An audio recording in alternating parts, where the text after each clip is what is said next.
Множество исторических фактов, которые нам преподают в школе, конечно, удивляют, потому что мы узнаем о них впервые. Но со временем мы узнаем все больше, стареем все быстрее и перестаем удивляться чему-либо вообще. Зная то, что история как наука в любом случае изучает прошлое, мы считаем, что все уже выучили и все знаем, и ничего уже не интересно. Август Цезарь был самым богатым человеком, когда-либо жившим в истории. Племянник и наследник Юлия Цезаря, римский император Август имел, по оценкам, чистый капитал в размере 46 триллионов, если считать по инфляции. Некоторые говорят, что Манса Муса, царь Тимбукту, был самым богатым человеком в мире, так как его богатство, по-видимому, было слишком велико, чтобы сосчитать. Однако ошеломляющее богатство Августа подлежало измерению. Факт о заживо похороненном Александре Македонском. К моменту своей смерти, в возрасте 32 лет, Александр Македонский завоевал и создал самую большую сухопутную империю, которую когда-либо видел мир. Она простиралась от Балкан до Пакистана. В 323 году до нашей эры Александр заболел и после 12 дней мучительных болей, казалось бы, скончался. Однако в течение целых 6 дней на его трупе не было никаких признаков гниения или разложения. Современные ученые считают, что Александр страдал от неврологического расстройства синдрома Гиена-Барри. Они верят, что когда он якобы умер, он был в сознании, но просто был парализован. По сути, он был похоронен заживо. Самым успешным пиратом в истории была женщина. Факт, который удивляет. Китайская проститутка по имени Чин Ши жила в различных блудных домах и спокойно занималась своим делом, до тех пор, пока командующий флотом Красного Флага не купил ее и не женился на ней. Но вместо того, чтобы просто смотреть на нее как на жену, ее муж считал ее равной себе, и она стала активным командиром пиратского флота. Чин Ши вскоре заслужила уважение своих товарищей-пиратов. Настолько, что после смерти мужа она стала капитаном флота. Многие исторические факты говорят, что под руководством Ши флот Красного Флага состоял из более чем 300 боевых кораблей, а также 1200 вспомогательных кораблей. У нее в подчинении было от 40,000 до 80,000 мужчин, женщин и детей. Они терроризировали воды вокруг Китая. Флот Красного Флага был такой грозной бандой налетчиков, что китайское правительство в конце концов помиловало Чин Ши и весь ее флот просто чтобы они убрались из открытого моря. На древней Олимпиаде спортсмены выступали голыми. Основная причина, почему спортсмены так поступали, это подражание богам.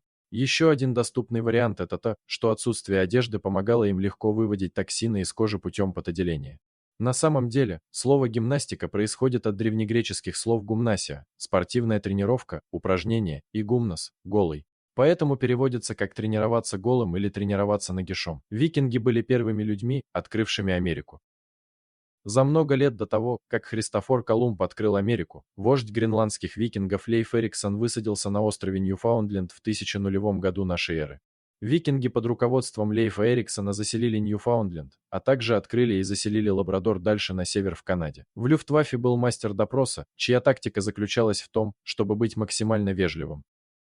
Ханс Шарф. Ханс Шарф был мастером допроса, который был против физических пыток и жестокости.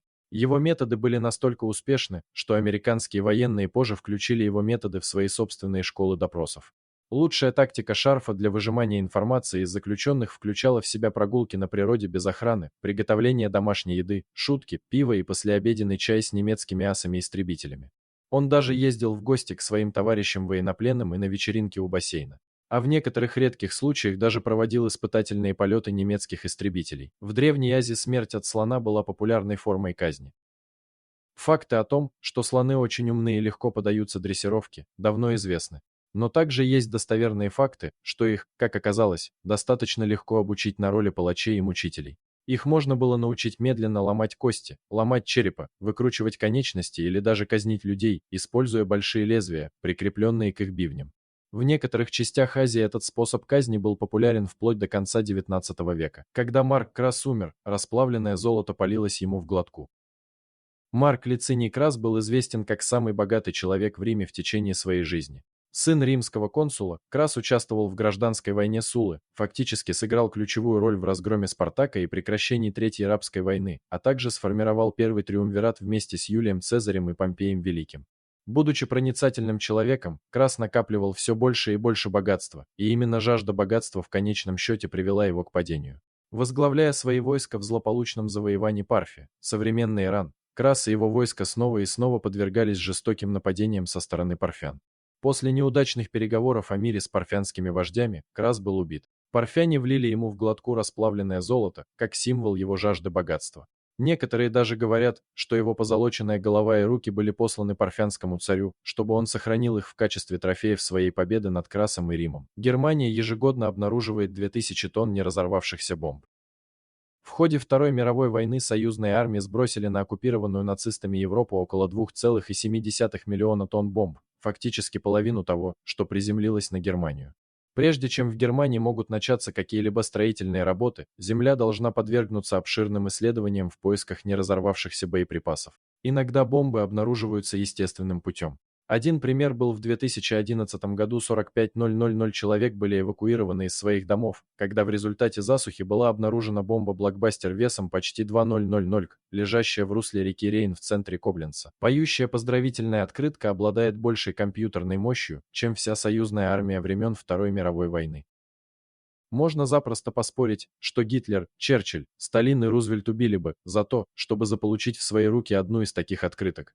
По факту, компьютерный чип внутри них является настолько мощным, что для лидеров того времени было бы немыслимо подумать, что их можно выбрасывать, как это делаем мы. Спасибо за просмотр. Подписывайтесь на канал, где вы найдете еще много интересного. А также ставьте лайки и пишите комментарии, что думаете насчет этой истории.